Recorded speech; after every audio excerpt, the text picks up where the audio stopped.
আজিৰ অসমীয়া up to date হ'ল। বোলো আজিৰ অসমীয়া দেখোন মডাৰ্ণ হ'ল।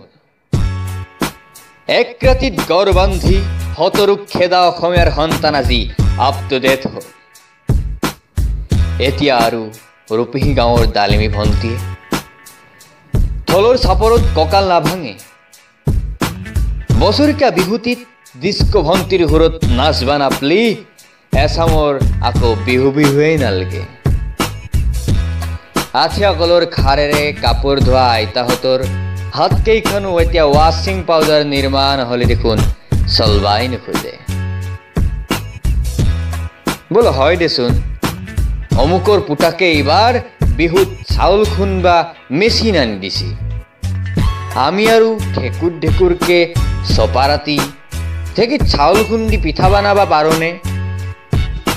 সিখন গাঁৱত 200 ফুটৰ মেজি বনাব, আমাৰ 400 ফুট নহ'লেচোন এইবাৰ বিহু বিহুৱেই নালগিব। বোলো একমাহ আগৰ পে নিউজ চেনেল কেইটাই বিহু পাতি নাচ গান দেখুৱাই থাকে। মিছাতে পইচা খৰচ কৰি গছৰ তলত কিয়নো বিহু পাতিবা লাগে?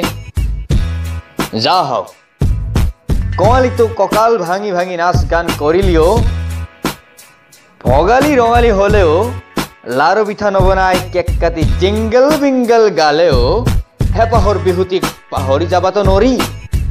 সেয়েহে আপ টু ডেট অসমীয়াই অসমীয়াৰ অভিমানক লৈ গৰ্ব কৰিয়েই থাকিম।